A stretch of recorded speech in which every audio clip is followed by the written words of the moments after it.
बिस्मिल्लाहिर्रहमानिर्रहीम। Ladies and gentleman, अस्सलाम वालेकुम। सबसे पहले मैं मुबारकबाद दूंगा लुत्फ़ अली मंगरियो साहब को और सूर्या बादशाह स्टडी सर्किल को कि ये सब्जेक्ट आपने सेलेक्ट की डीकोलोनाइजिंग हिस्ट्री। ये बहुत ज़रूरी था और बहुत पहले हो जाना था, बट इस वक्त भी आपने की तो ये बहुत अच्छा डिज़ाइन। और एक और इशू पे मैं बात करूँगा जिसका डायरेक्ट कनेक्शन नहीं है with the whole movement, but indirectly almost decolonisation के सिग्निफिकेंस, इम्पोर्टेंस एंड हर लिहाज से कितनी ज़्यादा है। और मैं रेफ़र कर रहा हूँ एक और ब्रिटिश कॉलोनी को, कीनिया, जहाँ 1952 से लेके 1960 तक माओ रेबेलियन, अंग्रेज़ कहता था इसे, वो चलता रहा। और जो हुर तहरीक के ख़िलाफ़ ज़्यादतियाँ हुई और सिंध में जो ज़्यादतियाँ की उससे कोई 10 टाइम्स ज़्यादा थी। बहुत ही जंगलात में आग लगाई, स्ट्रैफिंग की, बॉम्बिंग की, टॉर्चर किए इंडिस्क्रिमिनेटली बहुत अरसे तक। वहाँ इसी तरह से उन्होंने एक स्कीम बनाई जो माओ के वेटरन्स थे, उनके बेटे थे, बेटियां थी, कि हम डीकोलोनाइज करेंगे हिस्ट्री और डेटा कलेक्ट करें। उनको 6-7 साल लग गया इस टास्क में, मगर एडवांटेज उनको ये मिल गई कि एक हार्वर्ड यूनिवर्सिटी के प्रोफेसर कैरोलाइन एल्किंस, जिसने 3 किताबें लिखी हैं ऑन द माओ रेबेलियन, उन्होंने असिस्ट किया और एक केस बिल्डअप किया, कन्विक्शन ओरिएंटेड केस या रिज़ल्ट ओरिएंटेड केस आप कहेंगे, जिसमें उन्होंने एक इंसिडेंट, इंडिविजुअल्स के बयानात और जो रिज़ल्ट था ब्रिटिश आर्मी और पुलिस के टॉर्चर का, उनकी फायरिंग का, ये सब दिए। ये कोई हज़ारों पेजेस के डॉक्यूमेंट्स हो गए। उसके बाद उन्होंने हायर की एक फर्म जिसका चीफ था, पार्टनर, सीनियर पार्टनर था मार्टिन डे नाम, और वो बहुत फेमस लॉयर था ह्यूमन राइट्स का, और उसने इस टाइप के बहुत केसेस किए तो जीत जाता था। उसने स्टडी किया, उसने कहा आपका केस बन रहा है, आपने अच्छा प्रिपेयर किया है। इस केस को ब्रिटिश कोर्ट्स में 3 साल लग गए और बड़ी बिटर फाइट्स हुई। ब्रिटिश गवर्नमेंट के लॉयर्स भी बहुत हाई क्लास थे, ये भी है, but ultimately Martin day one the case for the Mao veterans. और उसमें 2 चीज़ें की, 2 चीज़ों का रिक्वेस्ट किया था इन्होंने। नंबर 1 कि आप अपोलोजाइज़ करें, ये रिग्रेट्स दें कि ये हमारी गलती थी, ये हो गया, we apologise as a nation. Number 2, जिस हद तक आप कंपेंसेशन दे सकते हैं वो दे दें। कोई उन्होंने ख़ास अमाउंट नहीं स्पेसिफाई किया, कोई डिमांड नहीं किया, उन्होंने कहा रिक्वेस्ट है हमारी, जिस हद तक दे सकते। आप सरप्राइज होंगे कि ब्रिटिश गवर्नमेंट ने अपोलोजाइज़ किया इन राइटिंग, और ब्रिटिश हाई कमिश्नर जो उस वक्त कीनिया में था, एक और चीज़ उन्होंने कहा था कि माओ के वेटरन्स जो थे, इनका एक मॉन्यूमेंट स्ट्रक्चर करें और एरेक्ट करें नायरोबी में। उस वक्त जो थे Christian Turner, high commissioner for Britain in Nairobi, उन्होंने अटेंड किया, उसकी ओपनिंग सेरेमनी करवाई और अपोलोजाइज़ किया। ब्रिटिश गवर्नमेंट ने अपोलोजाइज़ किया। साथ आप सरप्राइज हो जाएंगे कि कितना कंपेंसेशन कोर्ट ने अवार्ड किया, जो कि वो लोग कभी एक्सपेक्ट ही नहीं कर रहे थे। 19.9 मिलियन पाउंड्स, जो 5,000 लोग थे अफेक्टेड, उनको 4,300 पाउंड्स पर इंडिविजुअल मिला है। तो ये इस टाइप की स्टडी के रिवॉर्ड बहुत दफ़ा कुछ नहीं मिलते, बहुत दफ़ा मिलते हैं बहुत लेट, 20 साल 30 साल के बाद। तो उस लिहाज से आपकी बहुत ही अच्छी प्रोजेक्ट है, बट इस प्रोजेक्ट के लिए आपको मेहनत बहुत करना पड़ेगी। आप स्टार्ट करें विद वेरी इम्पॉर्टेंट इवेंट्स, जैसे कि पहली हुर इंसर्जेंसी में बच्चू बादशाह पीरू वज़ीर के ज़माने में बड़े जुल्म किए गए, बहुत जुल्म किए, कितने मारे गए एग्जैक्ट फिगर्स नहीं पता, بٹ ایک کتاب میں نے پڑھی تھی، ایک تھے ایس پی شکارپور، پھر ڈی آئی جی، پھر ایس ایس پی حیدرآباد بنے، پھر ڈی آئی جی کراچی میں آئے، ایڈمنڈ کاکس بارٹ۔ انہوں نے کوئی 9 کتابیں لکھی اپنے ٹینیور کی انڈیا میں، اور خاص طور پہ بامبے میں بھی رہے اور سورت اور 4-5 جگہ رہے انکلوڈنگ سے۔ 2 کتابیں ان کی جو ہیں وہ ڈیل کر رہی ہیں، اس میں 2-3 چیپٹرز ہیں سندھ پہ۔ ایک ہے مائی 30 years in India، دوسری ہے police and crimes in India. اس میں انہوں نے، وہ ایس پی تھرپارکر تھے اس وقت جب کہ پہلی انسرجنسی 1890s والی چل رہی تھی، اور انہوں نے کلیئرلی لکھا ہے کہ ہم نے اتنے ظلم کیے ہیں جو میں اس کتاب میں بیان نہیں کر سکتا۔ نمبر 2، پیرو وزیر تو مارا گیا ہے انکاؤنٹر میں آرمی اور پولیس کے ساتھ، اور وہ بہت ہی بریو تھے، ایکولی بریو تھے بچو بادشاہ۔ ان کو انڈرٹیکنگ دی گئی تھی کہ ان کو پروبیبلی معاف کر دیا جائے گا، بٹ 10-15 سال جیل ڈالا جائے گا۔ تو انڈر دی ریکویسٹ آف ددن پیر پگاڑا ہی سرنڈر، بٹ وہ دھوکہ دے دیا تھا ان کو۔ اس کو بہت ہرٹ سی ٹرائل کر کے اس کو پھانسی دے دی گئی، اور پھانسی دینے کے بعد ایک اور بڑی غلط حرکت کی انہوں نے کہ روڈ کو کھودا، روڈ کے اندر بیری کر دیا اور لیول کر دیا وہ گراؤنڈ۔ یہ سب اس کی ایڈمنڈ کاکس بارٹ کی کتابوں میں ہے۔ اسی طرح اس ٹائپ کے انسیڈنٹس کو آپ ڈی کالونائزیشن کی ایک ٹاسک بنائیں کہ یہ ریئل فیکٹس ہم نکالیں گے۔ نمبر 2، جو پیر صبغت اللہ شاہ صاحب کو بدنام کیا گیا، وہ شروعات تھی 1930 کا case the boy in the box, انگریز کہتے تھے اسے، کہ ابراہیم کوہری کو لکڑی کے کیج میں بند کیا ہوا تھا، اور اس کے بعد ایس پی سکھر، حالانکہ یہ پیجو گوڑ تھا، بٹ پیجو گوڑ as a special case was governed from Sukkur district. S P Sukkur نے ریڈ کیے اور پکڑا اور لے گئے۔ اس وقت جو کیس چلا ہے، ادھر رام تھے سٹی میجسٹریٹ سکھر، اس کے کورٹ میں ان کو 8 سال کی سزا دی گئی۔ 3 کاؤنٹس تھے، پہلا مرڈر نہیں چل پایا کیونکہ وٹنسز نے سپورٹ نہیں کیا، دوسرا تھا کیپنگ آرمز وداؤٹ لائسنس۔ وہ اسپیکٹ جو تھی وہ بڑی کلیئر تھی، آرمز لائسنسز تھے، بٹ جب اریسٹ کرنے کا ارادہ ہو گیا، ڈیسائیڈ ہو گیا، تو سندھ ایڈمنسٹریشن نے وہ لائسنسز پہلے کینسل کر دیے۔ اس کے بعد یہ کہا گیا کہ یہ آپ کے ویپنز وداؤٹ لائسنس ہیں۔ تیسرا یہ تھا کہ آپ نے ایبڈکٹ کر کے یہ لڑکے کو بند کیا ہوا ہے۔ اس وقت کے ڈاکیومنٹس جو ریلیز نہیں ہوئے، اور ادھر رام کے کورٹ میں وٹنسز نے جو بیان دیے وہ ایکسیپٹ کر لیے گئے، اس کے بیسس پہ 8 سال سزا ہوئی۔ وہ الگ بات ہے کہ بعد میں سال سوا سال کی انہیں ریمیشن مل گئی اور 6 سال میں ریلیز ہو گئے۔ بٹ بعد میں جب ڈاکیومنٹس ریلیز ہوئے ہیں تو 2-3 چیزیں بڑی عجیب نکلی ہیں۔ ایک تو 3 میڈس تھیں جنہوں نے بیان دیا ان کے خلاف، ایک آمنہ، ایک گلن، ایک نورن، تینوں میڈ۔ ان 3 میں سے 2 کے ہسبینڈ پولیس کے تھے۔ یہ بات کوئی سوچ ہی نہیں سکتا تھا۔ اور even before the trial, during the trial and after the trial, ان سب کو منتھلی اماؤنٹس مل رہے تھے from S P Sukkur secret fund, اور ایس پی سکھر یا ڈسٹرکٹ ایس پی کا سیکرٹ فنڈ بہت کم ہوتا تھا، but as a special case Karachi میں ہیڈ آفس پولیس کا تھا، ان کو ایکسٹرا فنڈ دے دیے گئے تھے۔ اس کے علاوہ بعد میں کوئی 30-40 سال کے بعد آفٹر دا کیس جو ڈاکیومنٹس ریلیز ہوئے، کیونکہ جو آفیشیل سیکرٹس ایکٹ تھا اس میں 30 ایئرس کے لیے بھی سیل ہو جاتے تھے کاغذات، 60 ایئرس بھی اور 90 ایئرس، یہ کیٹیگری آئی تھی 30 ایئرس میں۔ اس کے علاوہ پتہ چلا ابراہیم کوہری بھی پولیس کا تھا۔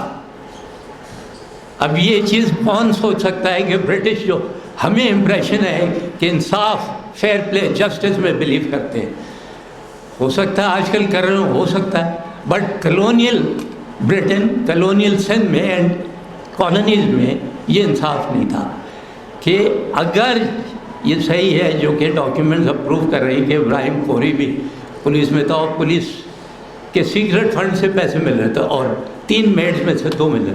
Then their status as an independent and neutral witness, which is a requirement, which was then a requirement of the Indian Evidence Act. उसके under they cannot be witnesses. If they don't become witnesses, the entire case falls.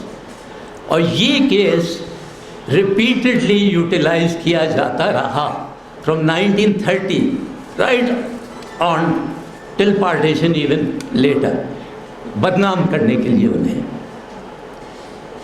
इस case के बाद पहले तो उन्हें भेजा गया Ratnagiri jail, ये बॉम्बे प्रेसिडेंसी में है. उसके बाद मिदनापुर जेल, अलीपुर जेल, राजशाही jail, Dhaka jail.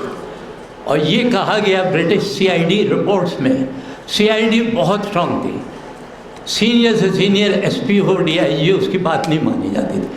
But CID की रिपोर्ट फ़ौरन मानी जाती थी कि बिकॉज सीआईडी में फंक्शनल ऐसी स्पेशलाइजेशन की गई थी कि पॉलिटिकल मामले और क्रिमिनल मामले को मर्ज करके वो रिपोर्टिंग में दोनों चीज़ें देते थे.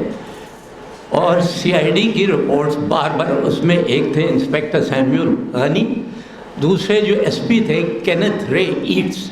केनेथ रे ईट्स अंग्रेज़ों के हिसाब से बहुत कॉम्पिटेंट आदमी थे, एंग्लो इंडियन थे, बाद में 1951 तक सिंध में रहे, उसके बाद इंग्लैंड माइग्रेट करे.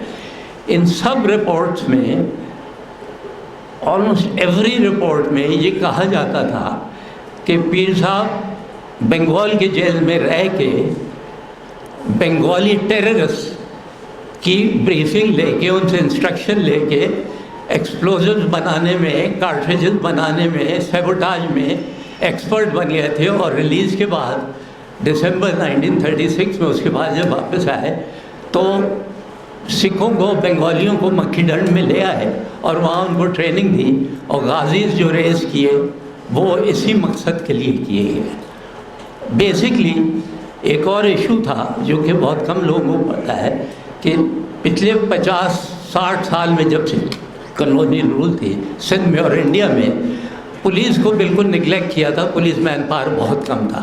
जब सेकेंड वर्ल्ड वॉर शुरू हुई तो रियलाइजेशन आई कि पुलिस मैन पावर तो है ही नहीं. तो फेडरल गवर्नमेंट ने ये स्कीम खोली थी गाजीज़ की कि इंडिविजुअली प्रोविंसेस रेस कर लें गाजी का. बट क्योंकि सिंध में डिसाइड कर लिया गया था कि पीर साहब को हम अरेस्ट करेंगे, और एक बहुत इम्पॉर्टेंट फैक्टर होगा अमंगस्ट अदर कि गाजी फोर्स इन्होंने रेस की to overthrow the lawful government of Britain. तो इसलिए वो इशू कि ये फेडरल गवर्नमेंट के डायरेक्टिव्स थे, और जो प्रीवियस गवर्नर था विच मीन्स गवर्नर डॉ से पहले लैंसलॉट ग्राहम बड़ा रीजनेबल आदमी था, उसके अच्छे टर्म्स थे, दोस्ती तक पीर साहब थे. उसको पता था ये रेस हो रहे हैं, उसने कभी ऑब्जेक्ट नहीं किया. डॉ जो था वो बिल्कुल डिफरेंट टाइप था, ruthless, determined, vindictive and cunning. तो ये इशू रेस किया गया कि पीर साहब is trying, abetting and attempting to overthrow the lawful government by collecting arms. Arms थे बहुत, जितने बड़े वडेरे थे. इवन नाउ मेरा ख्याल है कि शिकार का कोई शौकीन है, कोई वैसे प्रोटेक्शन के लिए, जितने बड़े वडेरे हैं उनके पास अच्छे खासे हथियार होते हैं लाइसेंसेस के साथ. इसी तरह पीर साहब के पास भी थे. इवन 1940s में जो लाइसेंसेस थे, एक प्रोसीजर होता था कि इम्पॉर्टेंट लोगों को लाइसेंस के बजाय एक अथॉरिटी लेटर दिया जाता था, following weapon held by so and so, son of so and so, resident of ये आर एग्जेम्प्ट फ्रॉम लाइसेंस. तो इस टाइप के वो सब थे. तो ये कहा गया है कि ये वेपनरी इकट्ठा किए टू ओवरथ्रो द गवर्नमेंट गाजीज के थ्रू. फिर वो जो प्रोफेसी थी पीरोड़ी शरीफ की, उसको हाईलाइट किया गया कि ये उसमें बिलीव करते हैं. नंबर 2, उस वक्त क्योंकि वॉर हो रही थी और वॉर में वेस्ट में रोमल एडवांस किए जा रहा था कायरो की तरफ. इनको डर था कि कायरो ले लिया तो उसका नीचे आना सीरिया, इराक, ईरान, बलूचिस्तान बड़ा आसान हो जाएगा, बहुत पैनिक हो गया। दूसरी तरफ जापानी बहुत तेज़ी से आ रहे थे, चिटागोंग बॉम्ब हुआ, कैलकटा बॉम्बिंग हुई, विशाखापट्टनम जो बहुत बड़ा बेस था वो हुआ। तो इतना खौफ था उन्हें, साथ साथ जो एक्सेस प्रोपेगेंडा था, जर्मनी, इटली, बाद में जापान भी उनके साथ आ गया। एक्सेस प्रोपेगेंडा इतना स्ट्रॉन्ग था, इतना कॉम्प्रिहेंसिव था। सुभाष चंद्र बोस भी एक रेडियो अनाउंसर वहाँ बन गए थे और बहुत प्रोपेगेंडा किया, because he believed in active opposition, unlike Nehru, Gandhi and others and Congress, जो कि डिफरेंट स्टाइल से कर रहे थे।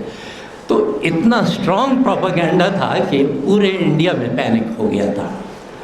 सीआईडी ने इमीडिएटली एक रिपोर्ट निकाल दी कि इनके पास एक ट्रांसमीटर है, हालांकि वो ट्रांसमीटर नहीं था, रेडियो था।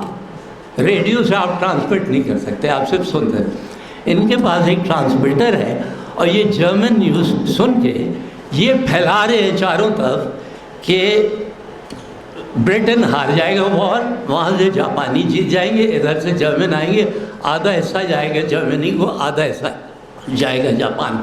जो हिस्सा जर्मनी को जाएगा वो हिस्सा जो जिसमें सिंध आता है वो होगा। इसके थ्रू फिर पुराने केसेस निकाले गए, मर्डर केसेस काफ़ी थे, जिसमें कुछ में हुर इन्वॉल्व थे, कुछ में नहीं इन्वॉल्व थे, बट पीर साहब का नाम नहीं था। बट ये कहा गया रिपोर्ट्स में पुलिस की, जो डिस्ट्रिक्ट पुलिस ने भी बनाई, सीआईडी ने भी बनाई, कंबाइन करके, और कुछ ऐसे थे सिंधी वडेरे जो कोलैबोरेट कर रहे थे उनके साथ। कोलैबोरेटर्स बहुत थे, ऑल ओवर इंडिया थे और यहाँ भी थे। ये बनाई कि इनका प्लान है ओवरथ्रोइंग द गवर्नमेंट। तो जब देखा सिचुएशन बहुत सीरियस है और one entire military division was stuck in eastern Sindh, जो कि हुर एरिया कहलाया जाता। इसी तरह के एक डिवीज़न आर्मी की फंसी हुई थी नॉर्थ वेस्ट फ्रंटियर प्रोविंस में, क्योंकि पीर ऑफ ईपी वहाँ प्रॉब्लम क्रिएट कर रहा था। ये दो डिवीज़न बहुत क्रूशियल थे। जर्मनी एडवांस कर रहा है, वो बार बार जो आर्मी चीफ थे एंड नंबर टू थे major lieutenant general Noble Molesworth. उनकी किताब बड़ी फेमस है और उसका मैं डिटेल थोड़ी बाद में बताऊंगा। वो चाह रहे थे कि ये डिवीज़न हम विड्रॉ करके एक्चुअल वॉर थिएटर में भेजें। डिसाइड ये हुआ एक दफ़ा कि हुरों पे स्ट्राइफिंग एंड बॉम्बिंग कर दो। इन्होंने पक्सरी पे बहुत नटोरियस इंसिडेंट है जिसमें 29 लोग औरतें बच्चे मारे गए, उसमें स्ट्राइफिंग कर देंगे, जिसमें असगर खान साहब को पहले कहा गया था बट ही हैड रिफ्यूज। उनका कोर्ट मार्शल हुआ, कुछ अर्से जेल में डाला, फिर बाद में रिलीज़ कर दी। आप सरप्राइज होंगे कि ये जो स्ट्राइफिंग एंड बॉम्बिंग हुई, इसमें जब major general Rowland Richardson martial law administrator था, वो भी बहुत तेज चला, उसने सोचा मैं अपने ऊपर क्यों लूँ। उसने गवर्नर को लेटर लिख दिया, इसकी इजाज़त दें। गवर्नर उससे ज़्यादा तेज था, उसने वाइस रॉय को लिख दिया।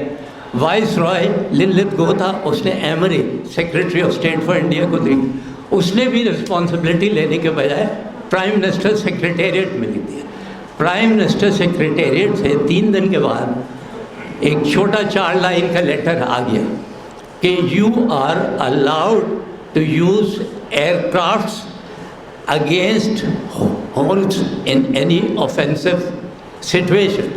उसकी कॉपी है मेरे पास, तो कोई डाउट नहीं है मुझे कि मैंने ब्रिटिश लाइब्रेरी से जैसे ही मिला, ये बड़ी मुश्किल थी, मैंने फ़ौरन कॉपी बना ली। ये ऐसी चीज़ है जो आप लोगों की अगर स्टडी और डीकोलोनाइजेशन में डेटा फैक्ट्स ये कंप्लीट हो जाए 2 साल 3 साल 4 साल बाद, ये बहुत काम आएगी आपके टू प्रूफ जो ज़्यादतियाँ हुई हैं। तो उस लिहाज से मैं ये कह रहा हूँ कि आपकी बहुत अच्छी ये टास्क है जो इनिशिएट की। नंबर 2 मैंने बात की थी major lieutenant general Noble Molesworth की। उनकी किताब का नाम है curfew on Olympus. He was number 2 in the GSU India और बहुत ही कॉम्प्रिहेंसिव ऑफिसर थे और स्टडी करते थे انہوں نے جو ملٹری انٹیلیجنس تھی that used to report to ہم، اور جب سے رومل کا ایڈوانس ہو رہا تھا اور پینک ہو گیا تھا، ملٹری انٹیلیجنس نے رپورٹس بھیجی تھی کہ اب ہو سکتا ہے وہ آ جائیں ایران اینڈ بلوچستان تک۔ اسی طرح کوئٹ انڈیا موومنٹ پہ، کوئٹ انڈیا موومنٹ سندھ میں تو اتنی اسٹرانگ نہیں تھی، بٹ وہاں یو پی، بہار، بامبے، ان سب جگہ، کیلکٹا، ان سب جگہ بہت اسٹرانگ تھی، اور 2 یا 3 انڈین ڈویژنز آرمی کی وہاں پھنسی ہوئی تھی۔ برٹن کو اتنی سخت ایکشن، اتنا ڈراسٹک ایکشن اور کوئک ایکشن لینا تھا تاکہ یہ سب بٹالینز اینڈ ڈویژن وڈرا کر کے وار فرنٹ پہ بھیجیں۔ بہت بری حالت تھی برٹن کی، اگر امریکہ نہیں آتا، انوالو ہوتا وار میں، اور خاص طور پہ اگر کیلکٹا کی طرف جو سچویشن تھی وہاں جو کچھ بچایا برٹن کو، امریکنوں نے بچایا۔ ہم آپریشن ہوتے تھے چائنا کو اور انڈیا کو بچانے کے لیے، اور اس کا ریئر سپلائی بیس تھا کراچی۔ ریئر سپلائی بیس بہت زیادہ امپورٹنٹ تھا، 10,000 امریکنز یہاں تھے، اور جو ہر موومنٹ جب چلی، لائنز آف کمیونیکیشن کو وہ ڈیمیج کر رہے تھے، electric wires, poles, railway track, attacks and type. تو امریکنوں نے بہت شور کیا، اور انگریز ڈیفینسو پہ تھا، تو جلدی جلدی انہوں نے سوچا مارشل لاء لاؤ، مارشل لاء میں جتنے میکسیمم ہرس کو پھانسی دو یا انکاؤنٹرز میں مروا دو، اور پیر بگاڑا صاحب کی ایک کوئک شیم ٹرائل کر کے پھانسی دے دو، اینڈ ایگزیکٹلی یہی انہوں نے کیا۔ اس ٹرائل میں اتنے تھے جو کہ ڈیفینس وٹنسز، تو ان کو اتنی دھمکی دی، دے بیکیم پروزیکیوشن وٹنسز، یا کوئی بہانہ کیا بیمار ہوا نہیں ہے۔ اسی طرح ڈاکیومنٹس ایسے تھے جو ڈیفینس میں بہت کام آتے، وہ ڈاکیومنٹس نہیں دیے۔ اتنے اور تھے جیسے fundamental rules criminal procedure evidence act میں کراس ایگزامینیشن اکراس ہوتا ہے، سامنے جو ہے پروسیکیوشن وٹنس ایلیگیشن کر رہا ہے، ڈیفینس کا لائر اسے سامنے پوچھے، یہاں وہ نہیں فرق۔ پیر صاحب اور ان کے پروسیکیوشن وٹنسز کے بیچ میں ایک پارٹیشن لگا دیا گیا۔ پارٹیشن کی وجہ سے نہ پیر صاحب دیکھ سکتے تھے اسے، نہ وہ۔ کچھ ایسے وٹنسز بھی تھے جو برقع پہن کے آئے اور اس طرح سے بیان دیا۔ ایون دین کیس نہیں بن رہا تھا، بٹ کیونکہ وہ یہ چاہ رہے تھے British administrator major general Roland Richardson کہ ہم یہ کہیں کہ 29 اکتوبر 1941 جب پیر صاحب اریسٹ ہوئے اور ٹرائل جو شروع ہوئی ارلی فیبروری میں، 15 جنوری 1943 کو لے آئے تھے، بٹ ٹرائل شروع ہوئی 2 ہفتے کے بعد۔ تو اس دوران انسیڈنٹ بہت ہوئے تھے۔ 7 اپ ڈیزاسٹر تھا، اور ڈیرے لال کے قریب غلام رسول شاہ ایس پی رینک کا ناظم آف خیرپور پولیس، اس کو خیماری میں مرڈر کیا گیا تھا۔ اس موسیٰ شاہ SHO تھا، اس طرح بہت سارے کیسز تھے، but there was no way of proving that the instruction were issued by Pir صاحب، کیونکہ پیر صاحب جیل میں تھے جبل پور میں، سیونی جیل میں۔ 29 اکتوبر 1941 میں اریسٹ ہوئے، 2 دن کراچی، اور جو اریسٹ ہوئے آرتھر والٹر پرائڈ جب تھا SSP بلکہ DIG حیدرآباد، لیٹر IG ہوئے، انہوں نے بھی اپنی بہت لمبی ٹیپ ریکارڈنگ انٹرویو ہے، جو انٹرسٹڈ ہے تو برٹش لائبریری میں وہ سنیے گا۔ انہوں نے اریسٹ کیا تھا، ان کو وہاں سے لے گئے، تو دیر was no way of proving کہ پیر صاحب کی انسٹرکشن تھی ان حروں ہوگی یہ آپ کریں۔ اگر وہ یہ کہتے تھے ان کی انسٹرکشن ہے، تو انسٹرکشن میں سپرنٹینڈنٹ جیل بھی پھنستا تھا۔ تو ایک مارشل لاء آرڈیننس پاس کی گئی کہ یہ سب جو انسیڈنٹس تھے، یہ پیر صاحب نے بیفور ہز اریسٹ انسٹرکشن دی گئی تھی، اور یہ گڑنگ بنگلے میں جا کے میٹنگز کرتے تھے اور وہاں یہ دیتے تھے، اور وہ اریسٹ ہو گئے، جیل بھی چلے گئے، بٹ وہی انسٹرکشن وہ فالو کر رہے تھے۔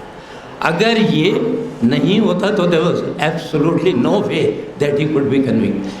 Even otherwise ایویڈنس بہت کم تھا، بٹ کیونکہ پریشر تھا، امریکہ secretary of state for India, he was the governing or coordinating authority with the viceroy کا تھا، گورنر کا تھا، اور GHQ کا تھا، تو کیس بنا کے وہ کر دیا، پھانسی دے دی گئی۔ ایک ایشو پہ میں اور کہوں گا جس میں لاسٹ ٹائم بھی کافی لوگوں نے کہا کہ وہ بیرٹ تھا۔ میرا 1996 کا آرٹیکل ڈان اخبار میں آیا تھا، دا سیکرٹ بیریل آف دا پیر۔ یہ آرٹیکل کا بیسس جو تھا وہ میں نے سیکرٹ سائفر ٹیلیگرامز جو وائس رائے کے تھے to Amery secretary of state for India, وہ نکالے تھے، اور ان میں کنفرم تھا before his death that before the case was initiated کہ پھانسی دینے کا سپٹمبر 1942 میں فیصلہ ہو گیا تھا۔ اس کے بعد ایشوز یہ تھے کس تازہ پھانسی دیں گے، کس کو وٹنس بنائیں گے، دفنائیں گے کہاں۔ پہلے یہ سوچا تھا کہ کینیا میں یا ایتھوپیا میں دفنا دیں گے، پھر یہ تھا کہ یہ جو ہے ایک چھوٹا سا جزیرہ ہپکو کے اکراس آئلینڈ، میں بھول رہا ہوں اس کا نام آئلینڈ، وہاں کریں گے۔ الٹیمیٹلی فیصلہ یہ کیا کہ ایسٹولا آئلینڈ ہے کوئی 70 میل سمندر کے اندر، اور وہ اس وقت خان آف کلات کی ٹیریٹری تھی۔ ان کو پتہ تھا کہ یہ ہولز وہاں اتنی دور تک نہیں جا سکتے۔ یہ جو سیکرٹ سائفر ٹیلیگرام ہے، ان کی کنفرمیشن ہوتی ہے from lieutenant general noble Molesworth's book curfew on Olympus. 8 یا 10 پیجز ہیں اور انسرجنسی پہ، اور یہ بھی انہوں نے لکھا ہے کہ ہم نے کیوں سلیکٹ کیا یہ۔ وہ یہ کہتے ہیں کہ یہ چھوٹا آئلینڈ تھا، ان ایکسیسیبل تھا، نمبر 1، نمبر 2 ڈرائی تھا، پانی کہیں نہیں تھا، نمبر 3 اس آئلینڈ میں سانپ اور بچھو بہت تھے۔ اب سوچیں ان کی تھنکنگ کیا ہے انگریزی۔ اور انہوں نے نارمل گریو نہیں ڈگی، انہوں نے 8 فٹ نیچے گریو کی، 1.5 فٹ کا چونا ڈالا۔ چونے سے کیلشیم کاربائڈ شاید ہے انگریزی کا نام، اس سے یہ ہوتا ہے کہ ہڈیاں بالکل گل جاتی۔ وہ بیری کیا، کمپیکٹ کر دیا، کمپیکشن کی اینڈ لیول کر دیا، اور اس کے بعد it's very difficult to detect the grave unless وہ ریڈار اسپیشل ٹائپ کے ہوں۔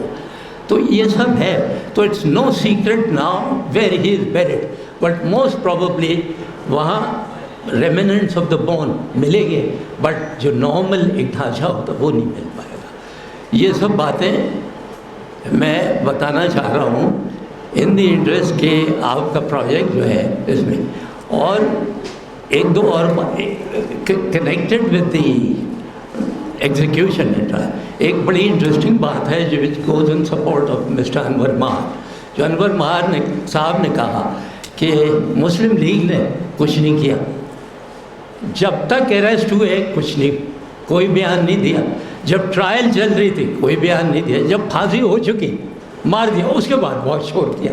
اس کا فائدہ کیا؟ جو کرنا تھا وہ تو کر لیا انہوں نے، اس کے بعد بہت شور کیا کہ ان کا پیسہ واپس دو، ان کے ٹریجر جو تھا ان کی پراپرٹی واپس دو، اور یہ کرو وہ کرو، بچوں کو واپس لاؤ۔ بٹ جو ریکوائرمنٹ تھی وہ یہ تھی کہ اکتوبر 41 29 اس کے بعد سے شور کرتے، جب کچھ بھی نہیں کیا۔ آل دس از آن ریکارڈ۔ دوسرا کہ اتنے اور انسیڈنٹس ہیں، جیسے یہ ٹرائل ہے، اس کی جو ہیلپ چاہیے آپ کو میں دوں گا، ڈاکیومنٹس میرے پاس ہیں، سب کچھ ہے کہ ہاؤ دا برٹش ایڈمنسٹریٹر وہاں مارشل لا ہیڈ کوارٹر میں کرنل ویلس WELLS ڈیل کر رہے تھے، ہی واز دا جج ایڈوکیٹ جنرل، اور ایک I C S officer Peter Cagle بڑے فیمس ہیں، یہ DC جیکب آباد رہے ہیں اور SDM دادو رہے ہیں، اینڈ SDM دادو کے بعد ہی was on deputation to the martial law head quarter in Hyderabad to assist Colonel Wells and Ali Mohammad Rashidi in building the case. 80% credit انگریز دیتا ہے کیس افیکٹو بنانے کا علی محمد راشدی صاحب کو۔ نمبر 2 کہ اس کیس میں ہزاروں چیزیں آپ کو ملیں گی جس میں you can assess the mentality of the colonial administrator. اور ایک اور پوائنٹ ہے، یہ سب ہو گیا، مارشل لا ہو گیا، یہ سمجھے ختم ہو جائے گی، فزل آؤٹ کرے گی، بٹ 1943 31 مئی کو مارشل لا ختم ہوا۔ 1 जून जुलाई अगस्त कोई ट्रबल नहीं, सितंबर अक्टूबर से फिर शुरू हो गया ट्रबल। 1944 में इन्होंने सिंध में अगेंस्ट द होर्स एक वो कहते हैं चिंडिट ऑपरेशंस। चिंडिट ऑपरेशंस क्या थे कि 1943-44 में जब जापानी बहुत तेज़ी से एडवांस कर रहे थे, तो एक थे ब्रिगेडियर ऑर्डे विंगेट चार्ल्स और 2-3 और इनके साथ थे। ये ट्रेंड कमांडोज थे, ये प्लेन से बर्मा में ऑक्यूपाइड टेरिटरी में ड्रॉप किए जाते थे पैराशूट से, और इनके साथ 2-3 बटालियन भी जाते थे। दे वर ट्रेंड इन कमांडो वार। ये छुपे रहते थे, जापानी कोई भी आया तो उसको मर्डर कर दिया, not in confrontation but seeking in. ये Chindit operations Sindh administrators with the approval obviously of the government of Sindh and those who mattered Sindh हुरों के खिलाफ में गए। अब सोचिए कि ठीक है, जायज़ है, आप जापानी के साथ कर रहे हैं, you are on war and situation is very precarious, very seriously going against Britain, there is some justification for doing, but Sindh में क्या जस्टिफिकेशन है? आपके अपने लोग हैं और विदाउट प्रोवोकेशन झाड़ियों में छुप के कोई जा रहा है, उसे पकड़ के मार दिया। हाउ डू यू नो कि ये हुर है या नहीं है? या स्ट्रैफिंग जब कर रहे हैं आप प्लेन से, बॉम्बिंग कर रहे हैं, हाउ डू यू नो कि ये जो जा रहे हैं लोग हैं? तीसरा, एक और किताब अगर मौका मिले आप पढ़िए, द फ्रंटियर फोर्स राइफल्स, ये है ब्रिगेडियर कॉन्डन की। इसमें पूरा चैप्टर लिखा है इन्होंने कि किस तरह से डेजर्ट को प्रोस्क्राइब्ड एरिया बनाया और जितनी और फैमिलीज़ को थी उनको शिफ्ट किया। इसलिए शिफ्ट किया क्योंकि डेजर्ट में ट्रूप्स को ऑपरेट करना बड़ा मुश्किल था। They wanted very quick results, और डेजर्ट से वो राजस्थान चले जाते थे, सबको शिफ्ट किया। फिर डेजर्ट में जितने वेल्स थे, कुएँ पानी के बहुत कम होते। नंबर 2, अगर नॉर्मल कुआँ 50 फीट में पानी मिल जाता है, वहाँ डेजर्ट में 100-150 फीट में मिलता है, बड़ी मुश्किल थी। अगर 50 स्क्वायर माइल में एक कुआँ है नॉर्मल एरिया में, तो वहाँ 100 स्क्वायर माइल में जितने कुएँ थे उन सबको डिसेबल कर दिया। 2-3 कुएँ छोड़ दिए और उसके करीब ही एम्बुश बैठा दिए। जो हो आते थे, फैमिलीज आती थी, उनको ब्रेन गन से फायर करके मार दिया। अब ये सब चीज़ें हैं जो कि ब्रिटिश डॉक्यूमेंट्स में नहीं आएंगी, बट जो किताबें, ब्रिगेडियर कॉन्डन की किताब है, इन इंसिडेंट की एडमंड कॉक्सबार्ड की किताब है ऑन दी फर्स्ट हुर इंसर्जेंसी। एक और किताब है जिसने बहुत स्कॉटलैंड का था पुलिस ऑफिसर एलिस्टर मैकीथ, उसने मेमोइर्स लिखे जो पब्लिश नहीं हुए, बट वो इसमें ब्रिटिश लाइब्रेरी में, ऑक्सफोर्ड यूनिवर्सिटी की लाइब्रेरी में, कैम्ब्रिज यूनिवर्सिटी की लाइब्रेरी, और शायद school of oriental and African studies, मैंने वो पढ़ी। उसने ये लिखा है कि हमें ऑर्डर दे दिया गया था कि ये विलेजेस बम्बार्ड करो, डायनामाइट एक्शन।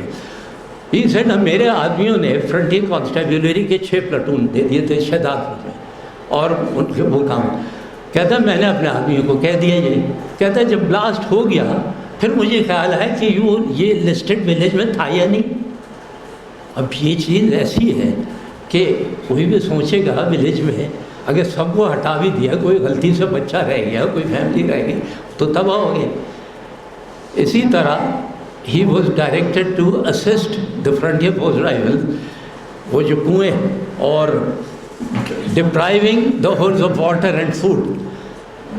एक और चीज़, the whole suppression of terrorist activities act, जो कि सीक्रेट सेशन असेंबली में पास हुआ था, उसके अंडर कि अगर कोई आदमी एक होर को पानी खाना देता है, ही इज़ गिल्टी, एंड उसमें anywhere from 1 week to 5 years prison. अगर एक लड़की अपने भाई को खाना दे रही है, she is liable to be arrested, and ये हुआ है इस टाइप की चीज़ें।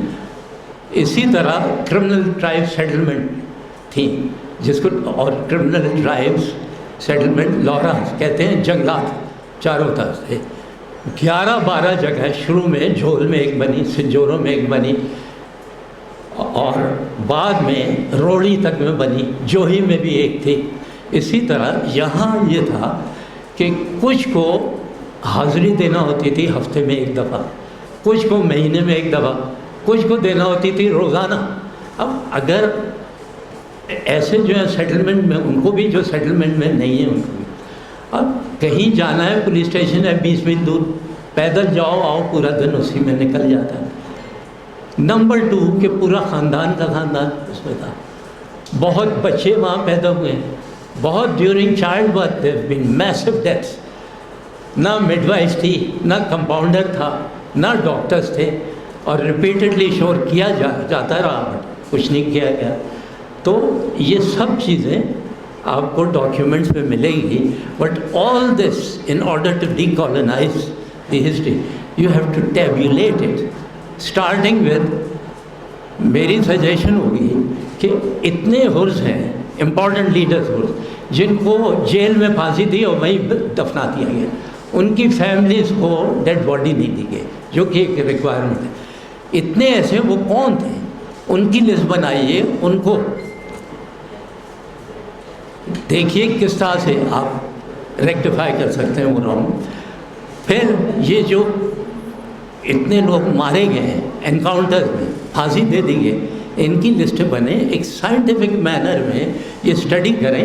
کام آپ نے بہت اچھا شروع کیا، follow it up with a comprehensive scientific study, research oriented, plus آپ کا ہوپ ہے کہ گورنمنٹ راضی ہوگی اور کچھ کریکلم میں آ جائے گا، آ جائے بہت اچھا ہے، اگر نہیں بھی آئے، اگر آپ لوگ آرٹیکلز ریپیٹڈلی لکھیں گے اردو سندھی انگلش کے اخباروں میں، اردو سندھی انگلش کے جرنلز میں، ریسرچ آرٹیکلز لکھوائیں، اسکالرشپ جیسے آپ نے بتایا ایک دو ہیں، آپ اور جگہ بھی کرائیں، جام شوروں میں تو ہے ہی، آپ لگی ہیں وہاں پروفیسر برفت ہیں، وہ اچھے خاصے ان چیزوں کا بیک گراؤنڈ ہے، کراچی یونیورسٹی کرائے، خیرپور میں ہے، نواب شاہ میں ہے، پنجاب میں اور جگہ ہے، ان سب جگہ میں ریسرچ کے لیے گرانٹس چیزیں آپ دیکھیے کہ آئی بی اے اینڈ لمس کو کتنے میسو بلینز میں گرانٹس ملے، ایفرٹ کرنے کی ضرورت ہے، اس لیول پہ تو نہیں ملیں گے